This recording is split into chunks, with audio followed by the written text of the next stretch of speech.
I moved into the studio apartment because it was cheap, cheaper than anything else in the city that wasn't a complete dump. It wasn't great, just a small room with a kitchenette, a bathroom barely big enough to turn around in, and a single window that overlooked a cracked asphalt lot. But I wasn't picky. The landlord warned me about the noise, though.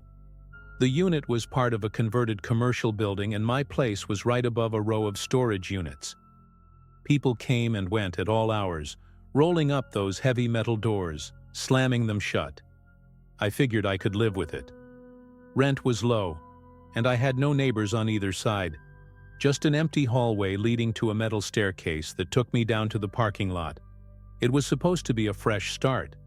That night, I had just finished eating a microwaved burrito when I grabbed my trash bag and headed outside. The air was thick with that city smell. Hot pavement, old garbage, something greasy frying in the distance. I tossed the bag into the dumpster and turned back toward the stairs when I noticed it. One of the storage units wasn't fully closed. The metal door had been pulled down but not locked, leaving a gap just big enough to see inside. Normally, I wouldn't have given it a second thought, but something about it made me stop. Maybe it was the way the light from inside flickered against the concrete, or maybe it was just curiosity. Either way, I stepped closer and crouched down. Inside, it looked like someone had been living there. A thin, dirty mattress was pushed against the back wall, surrounded by empty takeout containers, crumpled fast food bags, and a half-empty water bottle. There was even a phone plugged into a portable charger, its screen casting a faint blue glow. My stomach twisted. I knew people squatted in storage units sometimes, but seeing it up close was different. This wasn't just someone crashing for a night. They had settled in. I stood up quickly, suddenly feeling like I was intruding. I wasn't sure what to do. Tell the landlord? Call the police? Before I could decide, something shifted inside. The mattress creaked. Someone was in there. I stepped back instinctively, my pulse hammering. The gap in the door was too small to see much, but I felt a presence, the kind that makes the hairs on your arms stand up. I expected a face to appear, for someone to lunge at me or yell, but nothing happened. Just silence. A tense, stretched-out silence that made my skin crawl. Then, as I turned to leave, I heard it. A slow, deliberate scratching against the metal door. Not frantic, not random, just steady. I didn't stay to find out what it meant. I hurried up the stairs, forcing myself not to run, not to look back. But as I locked my apartment door behind me, heart pounding in my chest, I had the horrible feeling that whoever was in that storage unit had been expecting me. I tried to shake it off, telling myself it was just some homeless guy trying to get out of the cold. Maybe he didn't even realize I had seen him. But as I lay in bed that night, the scratching sound wouldn't leave my head. I kept imagining long, dirty fingernails dragging across the metal, slow and deliberate, like he was testing something.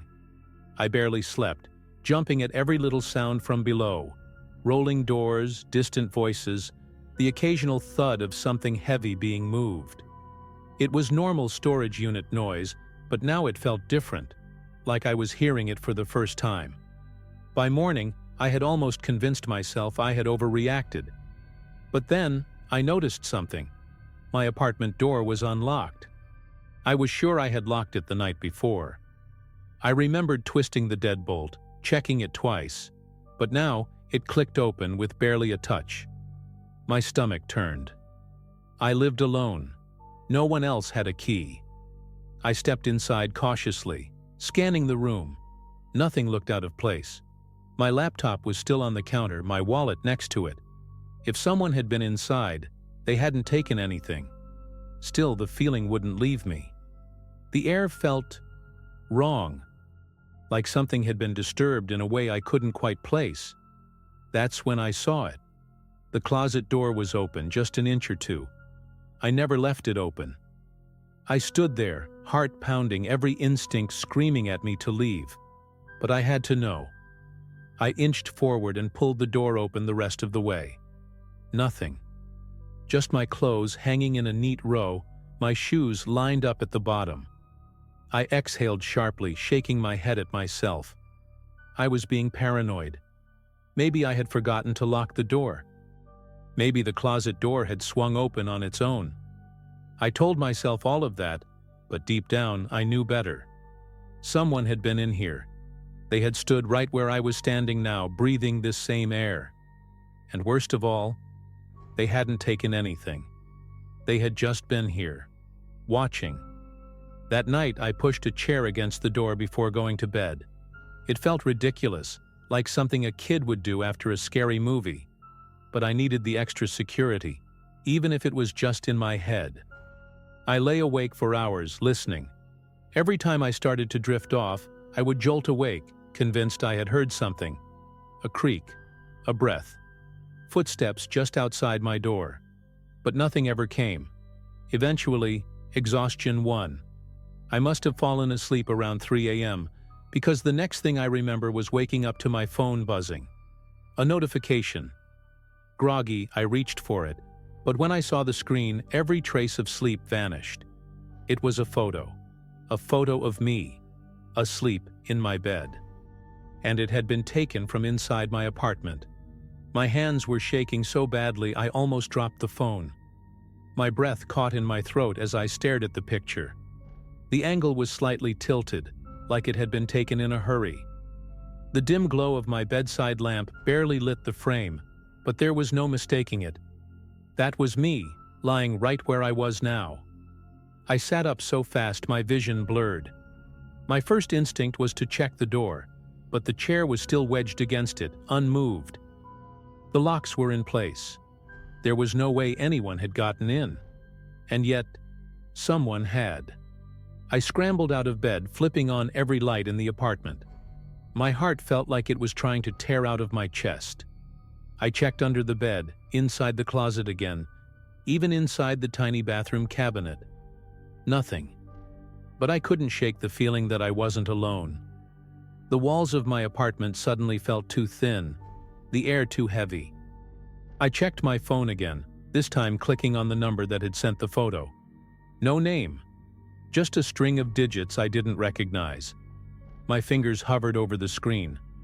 Call the police. The landlord. What would I even say? That someone had taken a picture of me in my sleep but left no trace of how they got in? I needed proof. I forced myself to breathe, to think. If someone had been inside, they had to have a way in. A key? A hidden entrance? My eyes darted around the apartment, trying to piece it together. And then, it hit me. The storage units. They were directly below me. If one of them had access to the building's old maintenance tunnels or crawl spaces, I didn't let myself finish the thought. Instead, I grabbed my phone, a flashlight, and a kitchen knife, because I sure as hell wasn't going down there unarmed, and stepped into the hallway. The air was stale, heavy with that industrial dust-covered smell of old concrete. Every instinct told me to turn back, but I had to know. The stairwell felt darker than usual, the single flickering bulb barely cutting through the shadows. When I reached the bottom, I could see that same storage unit, the one I had peeked into the night before. Only this time the door was fully shut. My stomach twisted. I crept forward every step, deliberate. The metal felt ice cold as I curled my fingers under the handle and lifted. It rolled up with a hollow clatter, and my flashlight beam sliced through the darkness.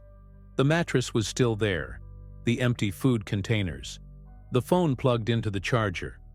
But now something else sat in the center of the unit. A single Polaroid photo. I picked it up with numb fingers and turned it over. My blood went cold. It was another picture of me, taken from inside my apartment. But this one was from weeks ago. I staggered back, my mind racing. Weeks ago. That meant whoever had been in my apartment wasn't just watching me now. They had been doing it for a while. Living under me. Studying me. I swallowed hard, my throat dry. My flashlight beam flickered over the walls of the unit. And that's when I saw it. An opening. A square hole in the back wall, just big enough for a person to squeeze through. The edges were rough, chipped away, like someone had carved it out slowly over time. My stomach twisted. It led somewhere inside the building. I took a step forward, but the moment my light hit the darkness beyond that hole, I knew. I couldn't go in there. A sound snapped me back to reality. A creak, from above, from my apartment. My blood ran cold. I spun on my heel and bolted. Up the stairs 2 at a time, my pulse hammering in my ears. The moment I reached my door, I saw it. The chair I had wedged against it? It was moved, not knocked over, not shoved aside, just moved. As if someone had carefully, deliberately, placed it back after stepping out. I fumbled with my keys, barely able to shove them into the lock. The door swung open and my stomach lurched. The air inside felt different, like someone had just been there. I don't know how long I stood there, knife clutched in one hand, phone in the other, waiting for something, anything, to happen. But nothing did.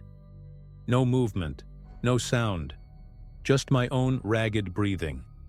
Slowly I checked every corner of the apartment, every cabinet, every inch of space where someone could hide. Nothing. And yet, the feeling remained, wrapping around my chest like a vice. I grabbed my bag, stuffed whatever I could into it, and left. I didn't care where I was going. I just knew I couldn't stay there. The landlord barely reacted when I told him I was breaking the lease. He just nodded, almost like he wasn't surprised. I didn't press him for answers. I didn't want to know. I moved out that night, never looked back.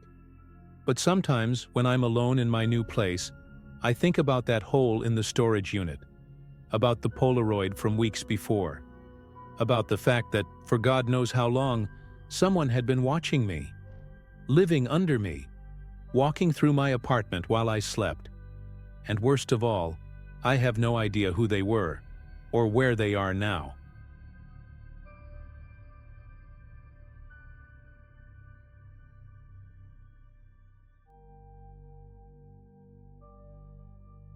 I've always been that person who documents everything.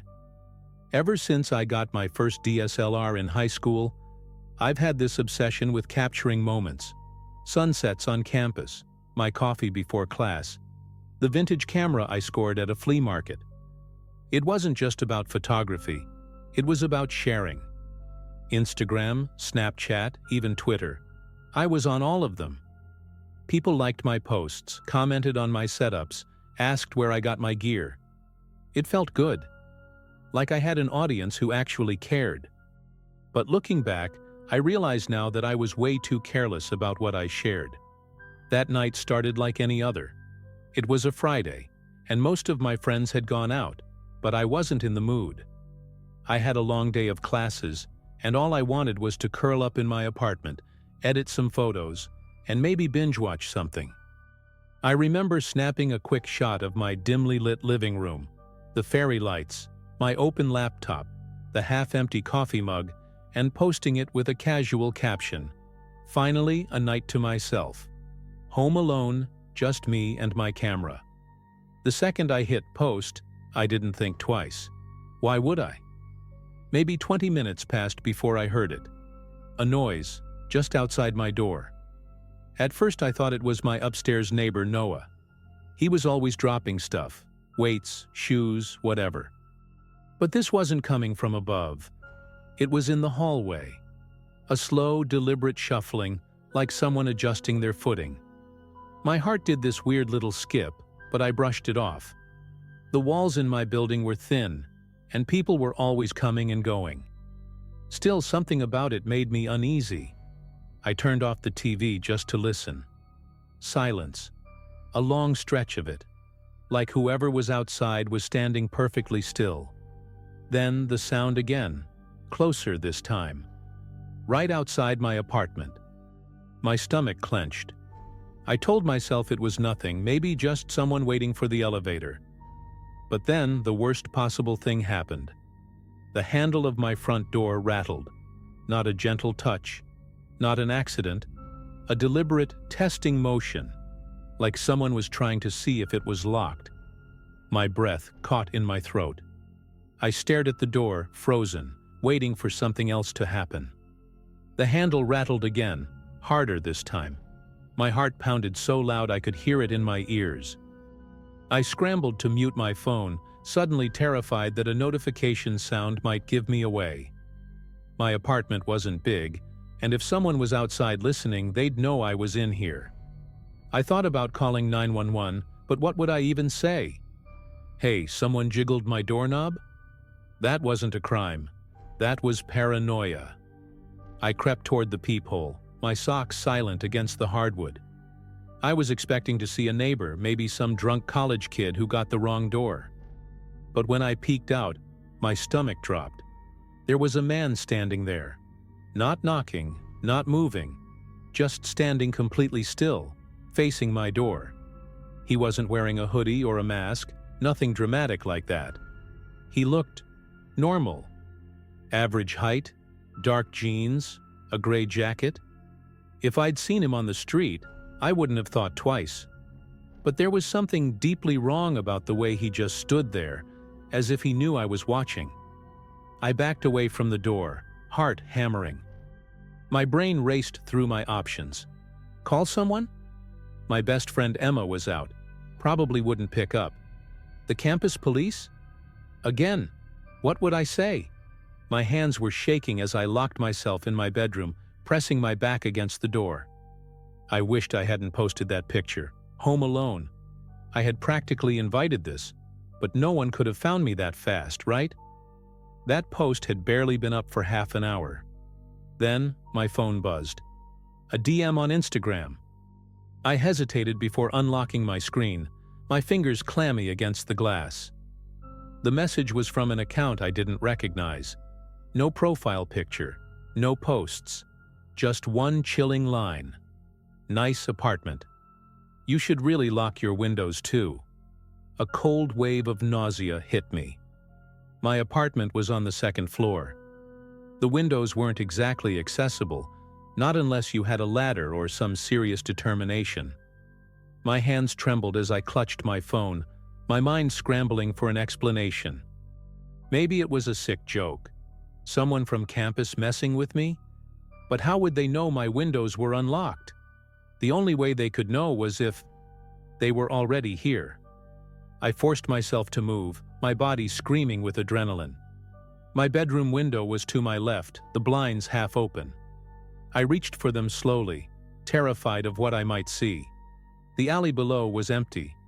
No movement, no lurking figure. But that didn't mean I was safe. I slammed the window shut and locked it, my breath shaky. I had to check the others. My apartment wasn't big, just a small one-bedroom, but in that moment, it felt enormous. Every step toward the living room felt like an eternity. The apartment was silent, except for the distant hum of the refrigerator. I pressed myself against the wall, inching toward the last unlocked window near the kitchen. My fingers curled around the frame, ready to shut it, when I noticed something that made my stomach twist into knots. The window was already halfway down. I hadn't touched it. I was sure I hadn't left it like that. A rush of air moved the curtain slightly, and for the first time I felt like I wasn't alone. I shoved the window shut, locking it in one frantic motion.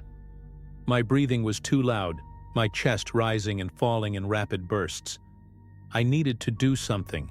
Call the police, get out, anything. But as I reached for my phone, another noise sent ice through my veins. This time, it wasn't at the door. It was behind me. The softest, barely there sound of a floorboard creaking. I spun around so fast I nearly lost my balance. The apartment was dark except for the faint glow from my laptop screen. My eyes darted to the shadows near the hallway. Nothing, no movement. But that sound, it had come from inside. I was sure of it. My pulse was a drum in my ears as I forced myself to step forward, scanning every corner, every dark space. My closet door was slightly ajar. I hadn't left it like that, I gripped my phone so tight my knuckles ached. My thumb hovered over the call button for 911. My gut screamed at me to run, to get out, but a morbid kind of fear kept me rooted to the spot. I took one slow step toward the closet, then another.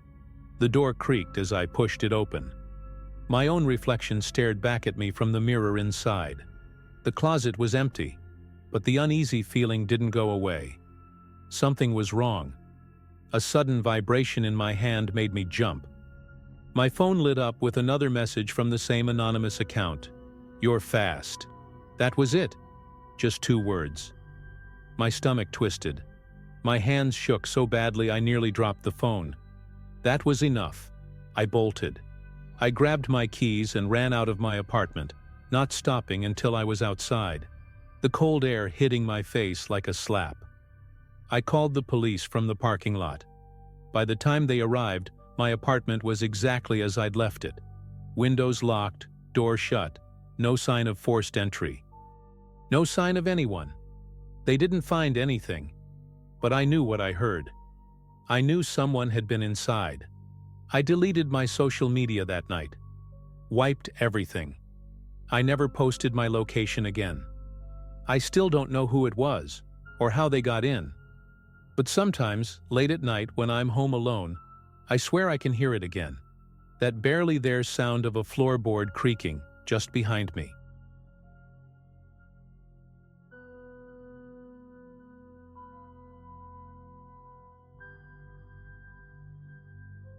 I moved into that apartment complex out of pure necessity. It wasn't the kind of place you chose. It was the kind of place you settled for. The walls were thin, the stairwells smelled like mildew, and the parking lot had more potholes than pavement.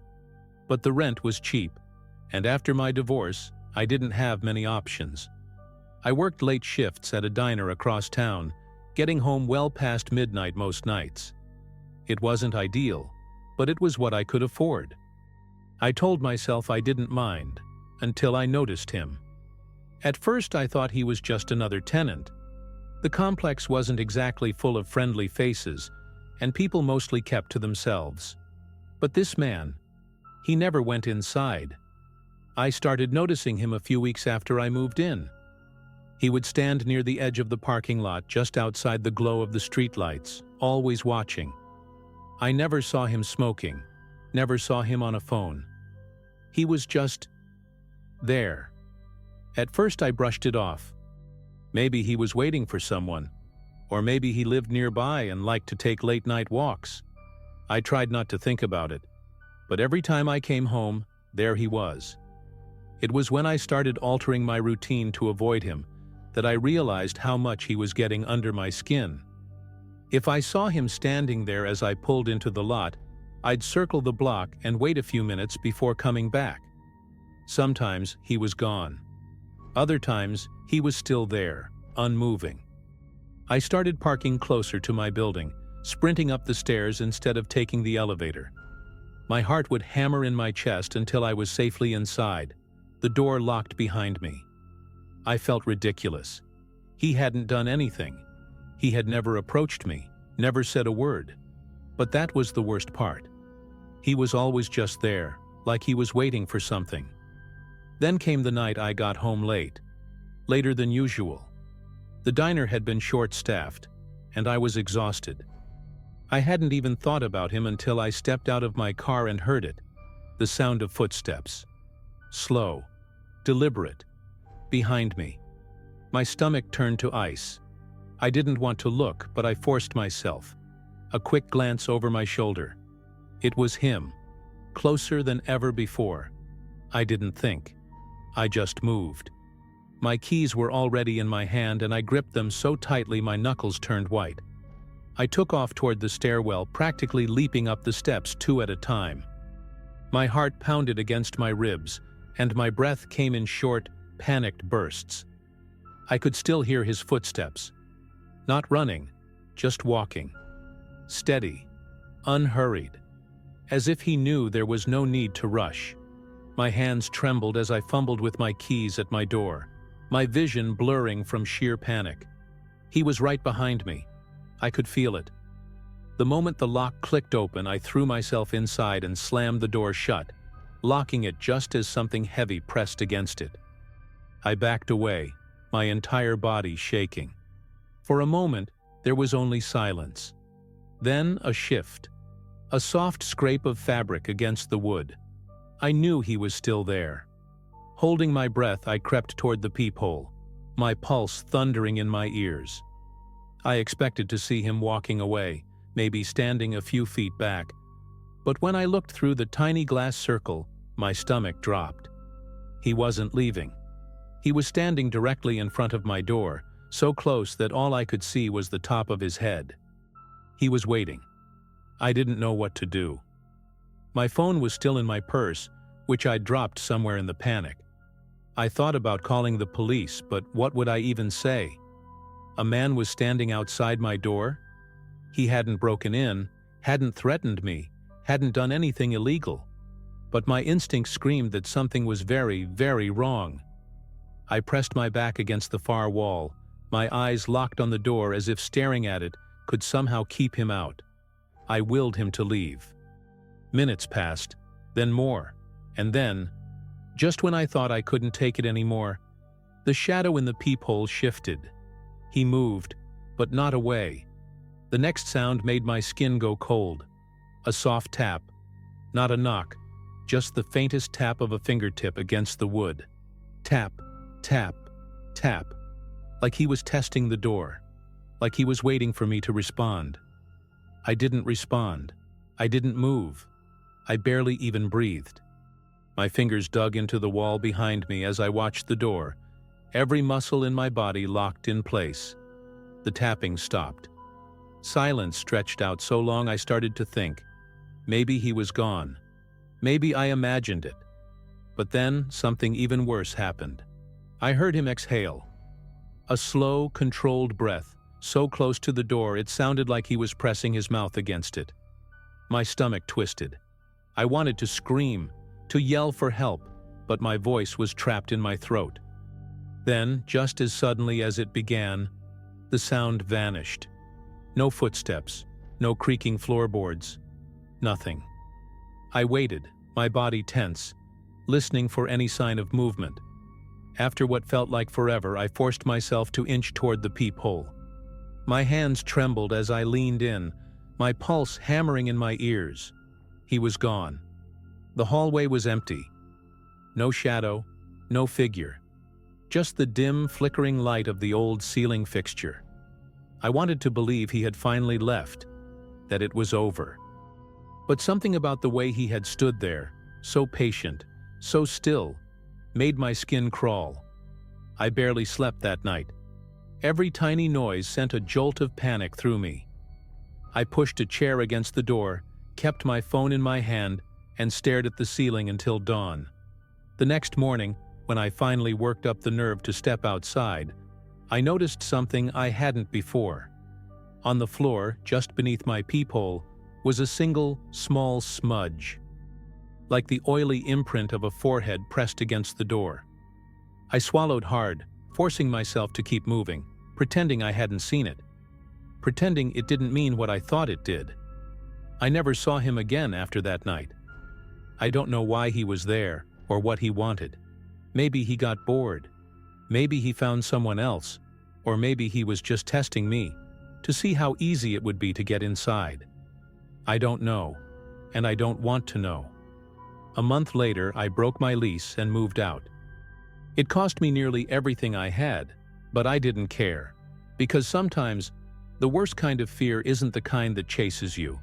It's the kind that waits, and I had no intention of finding out what he had been waiting for.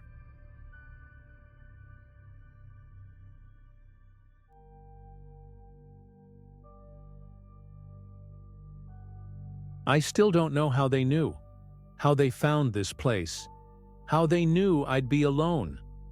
It's been almost a year, and I still replay that night in my head like a movie I wish I could forget. My boyfriend Eric and I had just moved into our new rental house.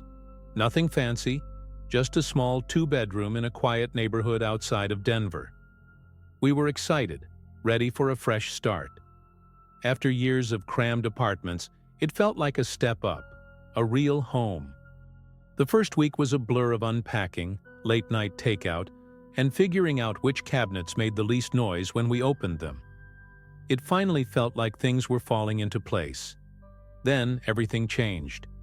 It happened on a Tuesday evening. Eric was working late, and I had the house to myself. I remember feeling completely at ease.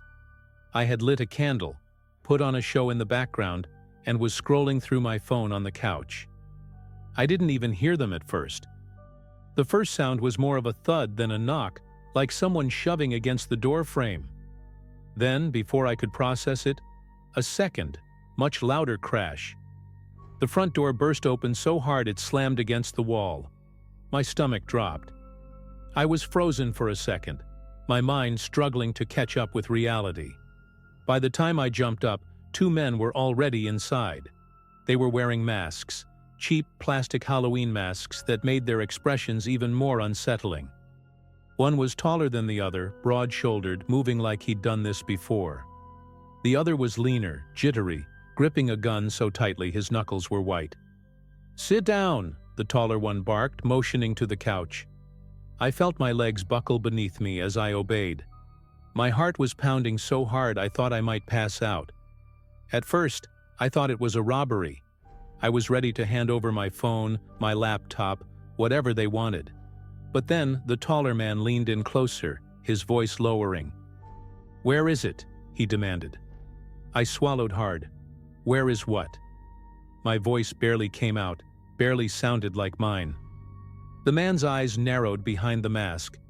"Don't play dumb, we know it's here." I shook my head, my hands trembling as they rested on my lap. I had no idea what they were talking about. Cash? Jewelry? Drugs?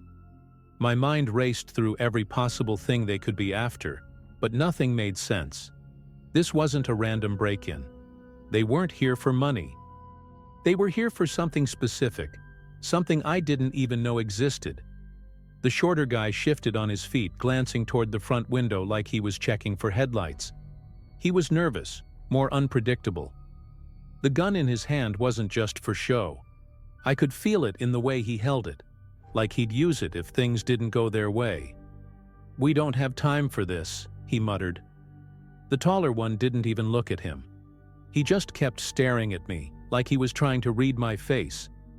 "Listen," he said, his tone eerily calm now. "You just moved in, right? You don't even know what you have." He took a slow step closer. "But we do." I shook my head again, my breath coming out in short, panicked bursts. "I swear, I don't know what you're talking about." My voice cracked on the last word. The taller man exhaled sharply like he was losing patience. He turned to his partner. "Check the bedrooms." The shorter guy nodded and took off down the hall, his footsteps heavy against the old hardwood floors. I wanted to run, to make a break for the door while he was distracted, but the taller man must have read my thoughts. "Don't," he warned, shifting his weight just enough to remind me that he wasn't afraid to stop me himself. From the hallway I heard drawers being yanked open, closet doors slamming. Whatever they were looking for, they weren't finding it. The tension in the room thickened. The man in front of me tapped his fingers against his thigh like he was weighing his options. Then he leaned down, his voice dropping to almost a whisper. The last guy knew exactly what we meant. My blood ran cold. The last guy? I had no idea who lived here before us, but suddenly, that felt like the most important piece of information in the world. A loud crash from the bedroom made me jump. The shorter guy came storming back, shaking his head. "Nothing," he spat. "It's not here." The taller man sighed, his jaw tightening.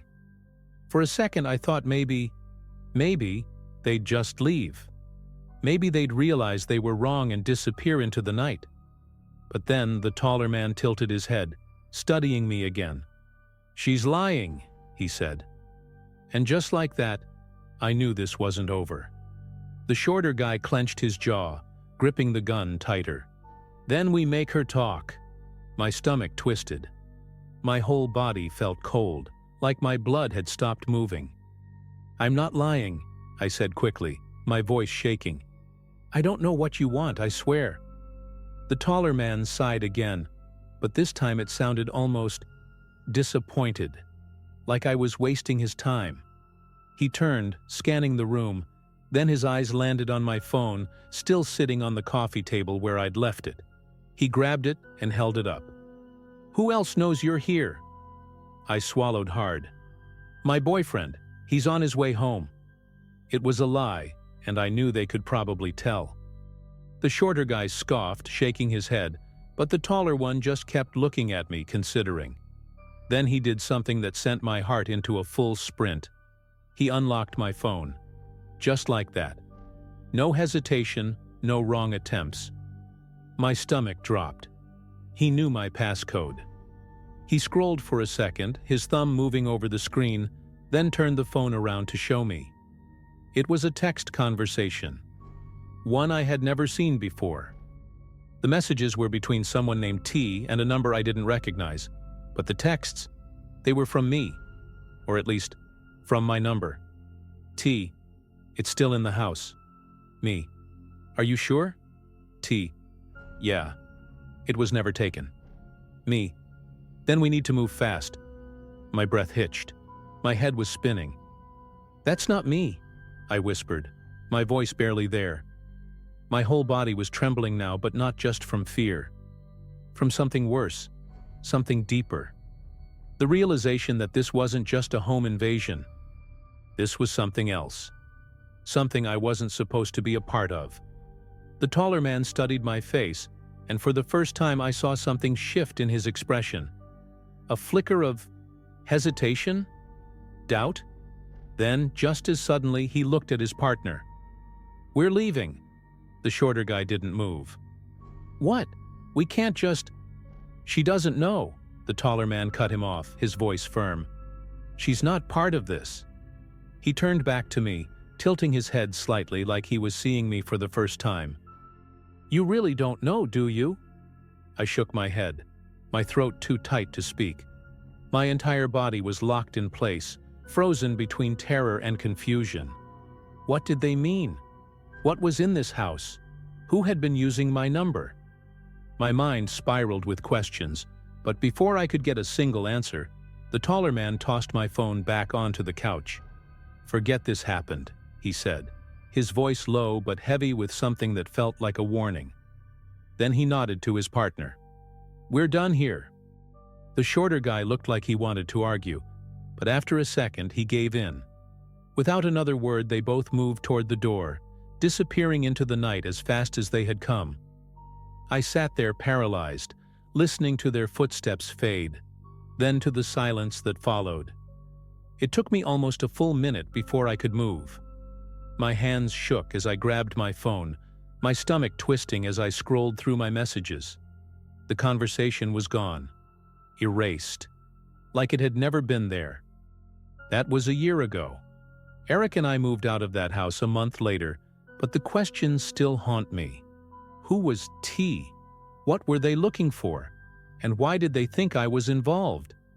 I checked everything. Old records, previous tenants, even police reports. But nothing stood out. The house had no history, no reported crimes, no missing items. But sometimes, late at night, I still wonder. If they had the wrong person, then where was the right one? And what were they really trying to find?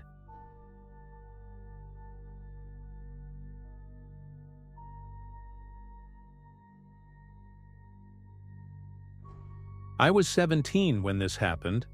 It was a Wednesday in late October and I had stayed home sick from school. Not the fun kind of sick where you get to binge-watch TV and eat soup, but the miserable, head-pounding, can't-breathe-through-your-nose kind. My mom had left for work around 7:30, and my dad was on a business trip, so I had the house to myself. I spent most of the morning half asleep, scrolling through my phone under a pile of blankets, trying to ignore the dull ache behind my eyes. The house was silent, aside from the occasional hum of the heater kicking on and the muted sound of leaves scraping against the windows. That's why, when I heard the front door open, I knew something was wrong. At first, I thought maybe I imagined it. I sat up in bed, heart suddenly hammering. The house was old. Sometimes it creaked like someone was walking around even when no one was home. But then, clear as day, I heard the door shut with a quiet click. It wasn't loud or rushed like my mom coming home in a hurry. It was careful, almost deliberate. I froze, my phone still clutched in my hand. My mom wasn't supposed to be home until at least 5. No one else had a key. My chest tightened as I strained to hear more, every muscle in my body locked in place. For a few seconds, nothing. Just silence. Then, the sound of slow, steady footsteps on the hardwood floor. Someone was inside the house. My stomach twisted into a knot so tight I thought I might throw up. I moved as quietly as I could, slipping out of bed and locking my bedroom door with a soft snick. The lock wasn't much, just a flimsy little turn lock on the knob, but at that moment it felt like the only thing separating me from whatever was out there. I pressed my ear to the door, barely breathing. The footsteps had stopped, and then they started again, this time on the stairs. Slow, measured, one step at a time, like whoever it was knew I was up here. I didn't have a weapon, nothing I could use to defend myself except maybe the metal lamp on my nightstand. My mind raced, running through every possibility. A burglar? A neighbor checking in? But why would a neighbor be so quiet? Why wouldn't they call out my name? No, whoever was in my house wasn't supposed to be here, and they were coming straight for me. I backed away from the door, my hands trembling. The air in my room felt thick, like the walls were closing in. My mind was screaming at me to do something, call 911, climb out the window, hide, but my body wouldn't cooperate. I just stood there, staring at the door, as the footsteps reached the top of the stairs and paused, right outside my room. I held my breath, pressing myself against the wall, my heart pounding so hard I thought whoever was on the other side of the door could hear it. Then came the worst part. The doorknob rattled. Not violently, not like someone trying to break in, just a quiet, testing twist. My blood turned to ice. They were checking if it was locked. I reached for my phone, hands shaking so badly I almost dropped it. My fingers fumbled to unlock the screen, but my brain wasn't working right. I kept messing up my passcode. Another slow twist of the knob. Then silence. My breath hitched in my throat. Were they still there? Were they listening for me? Every second felt like an eternity. I finally got my phone unlocked and started typing out a text to my mom. But before I could hit send, there was a soft tap, tap, tap against my door. 3 slow knocks. Gentle, almost polite, like whoever was standing there wanted me to open up voluntarily. My entire body seized up. That was when I knew. Whoever this was, they weren't just here to rob the place. They knew I was inside. And they wanted me to know they knew. I didn't move. I didn't breathe. I just stood there, gripping my phone so hard my knuckles turned white. My brain was scrambling for answers, for explanations, but nothing made sense.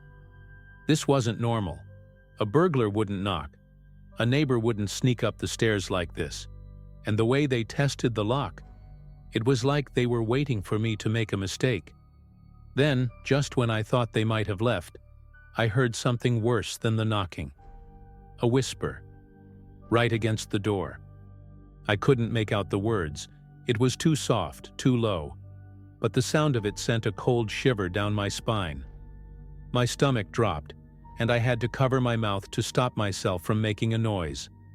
Every instinct in my body told me, don't respond, don't move, don't even exist.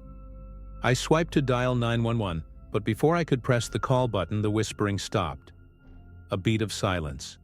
Then the footsteps. Walking away. Down the hall, slow and steady, like they had all the time in the world. I listened as they passed my brother's empty bedroom, then the guest room. Then finally, they reached the stairs. Each step creaked under their weight, growing fainter as they descended. I wanted to believe they were leaving, that this nightmare was over, but I knew better. I could feel it in my bones. This wasn't someone giving up. This was someone playing a game. I forced myself to move, inching toward the window, barely daring to breathe. If they were leaving, I had to see. I had to make sure. I peeked through the blinds, expecting to see someone slipping out the front door, but the street outside was empty. No car, no figure, nothing. The house was dead silent again, but that didn't mean I was safe. My hands were shaking so badly I could barely hold my phone. I kept staring out the window, waiting, expecting to see someone step into view. Maybe they'd be standing in the yard, looking up at my window.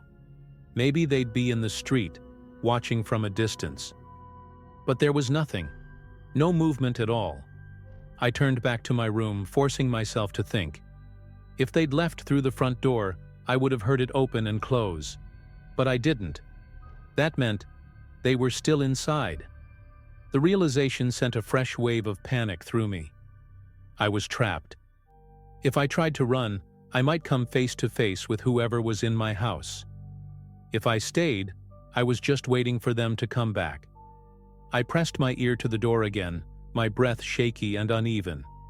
Nothing. No footsteps, no whispers, just silence.